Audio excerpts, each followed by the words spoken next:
to think about a dream. Whatever dream that is, I want you to invest in that dream.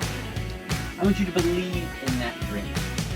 I want you to dare to do that dream. And if you dare, you'll be able to do. This is your moment to be present in your dream. I love you guys. Leave it on the deck.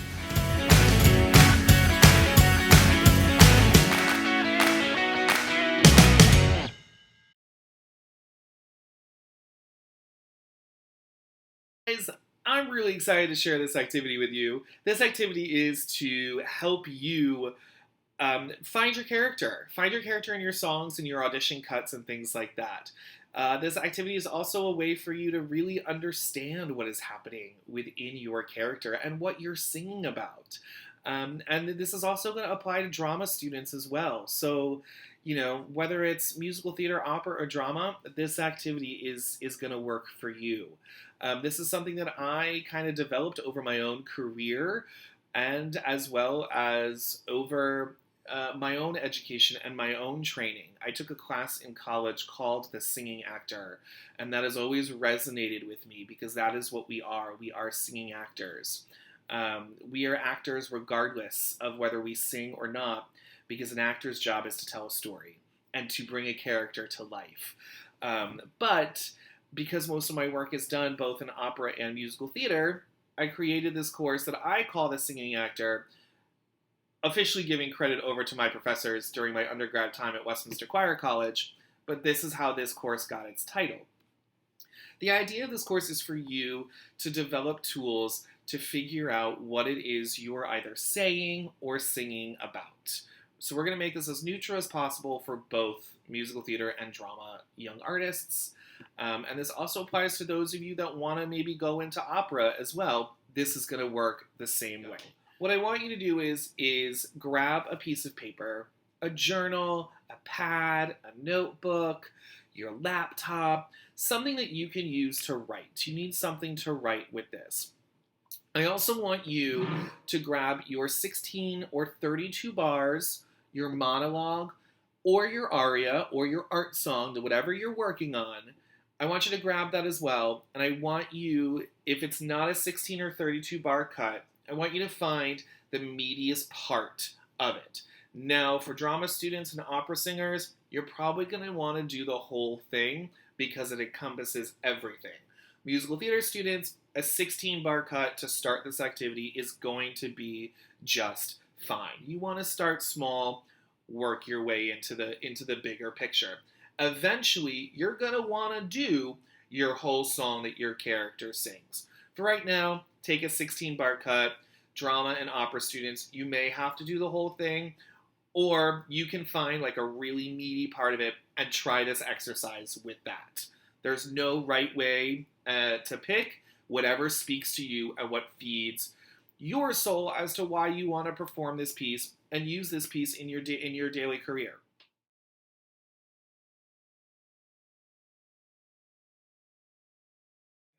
So you've got your piece of paper, you've got your material. You got a pen, you got your fingers to type. We're good, right?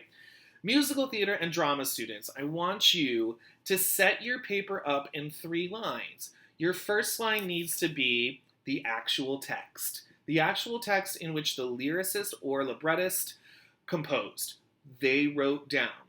So if you're doing, Stupid with Love from Mean Girls, whatever your 16-bar cut is, write sentence by sentence. Every sentence has its own line. So you're going to write a sentence, you're going to skip 3 lines, you're going to write the next sentence. Skip 3 lines, write the next sentence. So, actual text, skip 3 lines, actual text, skip 3 lines. Continue that until the end of your cut, monologue, aria, whatever it is you're choosing to work on. Your next thing is going to be the poetic translation. Now, I say poetic translation because this is really what it means to you. What is the poetry of the words in which these lyricists, librettists have composed? What is the poetry of it to you? How would you say it? You're going to speak very differently than any librettist, because that is the way they speak. You don't speak the same. You may speak similar styles, you may use similar words, but the way that it is composed and the way that it is written is very much in their language to make it so that it can be sung by anybody else. Okay? So the poetic translation is taking those sentences and putting it into your own words. The next thing for musical and drama is your buzzwords, your 3 buzzwords. These are in your words, and these are kind of like quick fire reminders of what it is that you're trying to say. These words can be as simple as love, happiness, frustration. These words can be as complex as juxtaposition, foreshadowing, things like that, right? Whatever words come to your mind. I like to choose the easy, cut and dry, to the point words rather than these long, what we're going to call SAT words, because they need to be quick fire. They need to be to the point where you can really remember the emotions that you are trying to convey. And by trying, you are conveying, because eventually what this activity is going to do is you're going to become that character, like I said earlier, right? This is for you to become the Alexander Hamiltons, Mary Sunshines, these Elphabas, the Glindas, the Elder Cunninghams, and so on and so on and so on, including your Anne Boleyn's from Six the Musical, right? This is all an encompass for you to get that.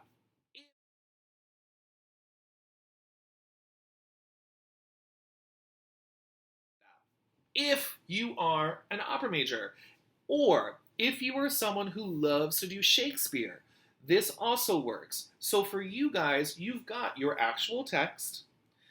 If you're doing a foreign language, you need to do the word for word translation. Those of you wanting to go to study opera and classical singing, knowing your word for word translation is going to help you so much in your career. Okay, when I was in college, I had to know the conjugation of the verb, the actual verb, what it meant, context, etc. So crucially important for your development as an opera singer. Also, those of you that do Shakespeare, this is where the literal translation is going to come in too. We don't speak an iambic pentameter anymore. It would be fun, but we don't. Why is there a thine and not a thy there? Why is the doth there? What does the thou mean? What does whilst mean? Right? These words that we don't use in our everyday language, sometimes we may use them to be a little cheeky, but words that we don't use in our everyday language, we have to translate them into our language. So that's your second line. Then your third line is going to be the poetic translation. What does it mean to you? So very much just like the musical theater and drama students, now you're with them, right? You're with the poetic translation. Then underneath that, your buzzwords. So let's recap again. Musical theater, drama. You've got 3 lines, skip 3 lines. So your actual sentence, what it means to you, your 3 buzzwords. Your classical singers and Shakespeare actors, storytellers, young artists, actual text, word for word translation. It's gonna sound like and look like you're putting together a whole bunch of ingredients for making a stew or something like that. It's not gonna make sense. That's okay. Underneath your poetic translation, where you make it sense for you to understand in your language, that's super important, in the way you would say it, then your next line is going to be your 3 buzzwords. So it's kind of the outline on how to really dive in and develop this. The other thing, way to help you, is using the 5W system. So what I call the 5W system, or sometimes the 5 W's, right? If I want to be fun, I call it the 5 W's. 5 W's. Explain to me what they are, Thomas. I will for you, friend.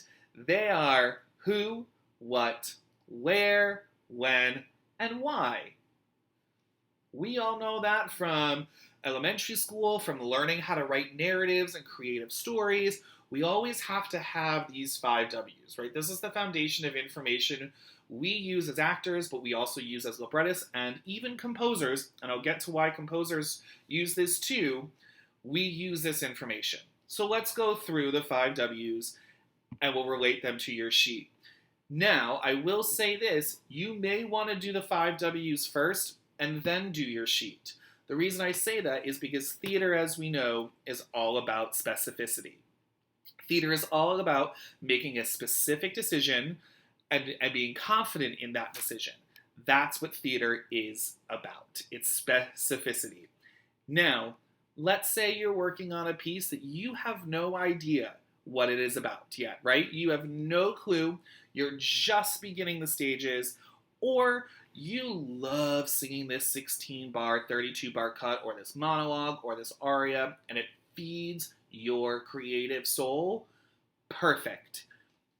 For right now, you want to try and find something relatable about it. Whether you know a little or you know a lot, you can always find something relatable to it, because the minute you feel good singing something or saying something, you've related to it. So we need to be specific.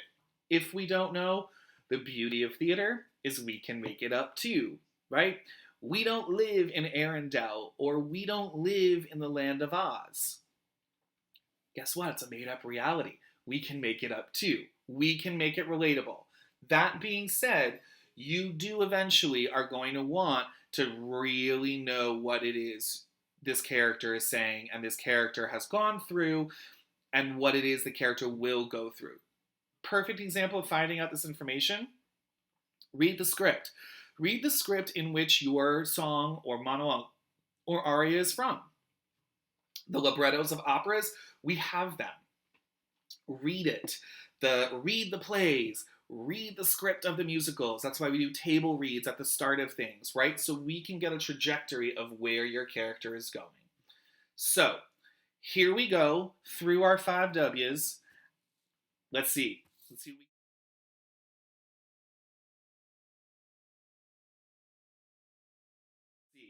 see what we can do. Let's see what you can do. These are going to be tips to help you. The first one I want you to think of is who. Very simple. Who are you?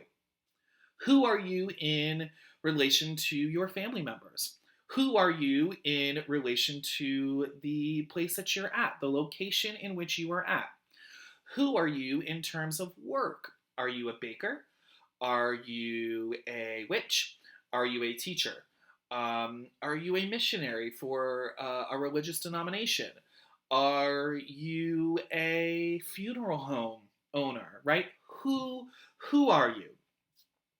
Who are you trying to be? This is always one that I kind of love asking. Who are you trying to be? Meaning, what, I'm going to throw what in for a minute. What is it that you're trying to be, but who? Are you trying to be a good mom? Are you trying to be a good student? Are you trying to be the best funeral home director? Who are you trying to be?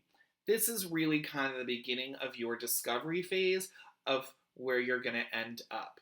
That who are you trying to be can be somewhat tricky to answer, and it may not come till later. The other thing too is a lot of this stuff can change. As you start diving more and more into these things, your answers are going to change, and that's the beauty of it, because you're constantly discovering things. Constantly discovering things. So the who are you? What? What are you doing? What are you? Are you of noble? Are you of the common folk? Are you of a blue class society? Are you blue collar? Are you of lower class, middle class, aristocracy? What are you? What are you? The other thing you want to think of too is, what are you doing? What are you doing that is prompting you to either say a monologue, sing an aria, sing a song? What are you doing? What has happened? What has happened prior to this? What has happened for you to get so energized that all you can do is sing or really say this monologue? What will happen? What will happen at the end of this? What will come of this moment, of these, however long it is, 2 minutes, a minute, 3 minutes, 5 minutes, 12 minutes, 15, what is to come? The other idea is, what is going on in the world around you, which I think is so important. What is going on in the world around you, which is so crucial to know the specificity of the timeline in which your show takes place. Is it the 20s, 1800s, present day? What is happening around you that's influencing all that is going on? Where are you? Very simple, can be, where are you? Living room, bedroom, park, beach, restaurant, pub. Where are you? Where are you in relation to the timeline of your character? So if you know the show really well and you've read the script, where is this in the show? Middle of Act 1? Middle of Act 2? Are we wrapping up the conflict? Are we just beginning to introduce the conflict? Where are we in terms of the show at large? Is, again, going back to Act 1, Act 2, is this the to be continued moment, end of Act 1, or is this the 11 o'clock number, kind of the end of Act 2, like a Rose's Turn from Gypsy? Where are we? Where are we? Okay? When is this? So what, where, and when kind of can be intermingled, and I think when is always the hardest one to really figure out. When is this happening? And I say in terms of timeline of the show again, because that's going to really influence your where. Your where and when really kind of go hand in hand. When is this in relation to the era in which your show is? And I think that's such a huge thing for people who want to sing, let's say, a thoroughly modern Millie, or Violet, or current, let's take Six the Musical. When is this all happening for these 6 wives of Henry VIII? When does this happen? When in history is this happening? Another thing, where kind of comes into play and what comes into play. So what, where, and when are all interchangeable. You're going to find as you're working through that you're going to discover and figure out what fits where. The really honest way to know that is if there's a heightened thing that you keep coming back to in any of those 3, put it to where you constantly look back to. If you're constantly looking back at the where, put it in the where and move the other thing over to the when. These are all puzzle pieces that can kind of be intertwined and mingled together. They're not just specific to that certain category. The choices, the actions, the execution of the character has to have specificity. But all of this, the where, what, and when, kind of intermingle, but still have a specific role and a specific play in this exercise, okay? Then the last thing is the why. Why is this happening? Why are you going through this? Why did you feel the need to break into song or a monologue or an aria? Why did you get so worked up that all you can do is sing or deliver a speech? Why is it that your character, for some reason, has had this, maybe a turning point, or maybe a realization, or maybe a discovery? Why? So those are the 5 W's to kind of work your way through. The really biggest thing with this activity is for you to get a better understanding of the person you're bringing to life. You want to think of yourself as an umbilical cord to the life support to this character. Without you, this character can't come to life, right? Kristen Chenoweth, without her, we didn't have Sally in You're a Good Man, Charlie Brown, or we didn't have a Glinda in Wicked. Without Jessie Mueller, we didn't really have Waitress. We don't have Waitress without her bringing her character to life. One of my favorite things is A Little Night Music, Desiree Arnfelt. She is one of my favorite characters in the musical theater canon that we have. She asks these questions in Send in the Clowns. Isn't it rich? Isn't it bliss? Are we a pair? Well, these questions I just literally just said to you. But until I dive in and can connect my life support to Desiree Arnfelt by doing this activity, I now know those questions are loaded questions. There are 15 million other questions that we have in just those 3 words. Isn't it rich? Are we a pair? Very simple questions, but so much information that can be found out through this exercise.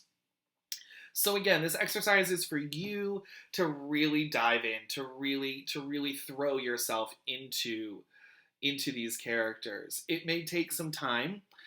Start small. Start off small. Start off with a 16-bar cut or a phrase or two, and work through it. And give yourself time. Grab a book. Go to the park.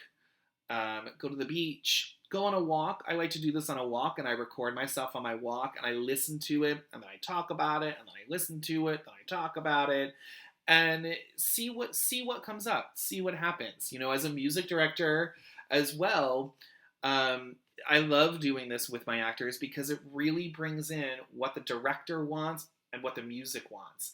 And also, too, know that composers use their text that they are given to compose their songs. Some won't. It's not their style, and that's okay. But there are all of these reasons why we have such amazing melodies with these amazing words that we get to sing. And I think of Rodgers and Hammerstein being one of the most brilliant pairs to do that. Best case example, Sondheim. Why do we have, this dissonant, ascending line in "There's a Place for Us," and when we get to the word place, it resolves into major. So there's all of this tension bringing up, and then we come into major. And I think it's so brilliant that because of text, composers are able to do that. There's that argument. Is text more important than music? I don't know. Did the chicken come before the egg? Who knows, right? Who knows? But this activity is going to help you bring into the music what the full emotions are. And I will tell you, your orchestra is going to know, and your musical director is going to know. And you're always going to find a discovery because your characters, though they are set in their little world, you as an actor are always finding new ways to bring out what the director and what your musical director wants. So to recap, musical theater and drama students, 3 lines on your piece of paper, actual text, poetic translation, 3 buzzwords. Opera majors and those who are doing more period pieces. Example, Shakespeare. You're going to have a little bit more. Actual text, your literal translation, word for word. Translate your verbs in a foreign language. Translate the New English text from, let's say, Shakespearean, iambic pentameter, right? Then you'll go into your poetic translation, take that stew that you've created of words, and now create a dish with what you have in each sentence, and then your 3 buzzwords. I'm so excited for you to go on this journey. I love going on this journey with myself, with my own actors that I work with in productions, as well as with my students. I'm so excited to go on this journey. I hope you're excited to go on this journey. And I hope this was helpful. I hope it's fun. And good luck in all that you choose. Enjoy, folks.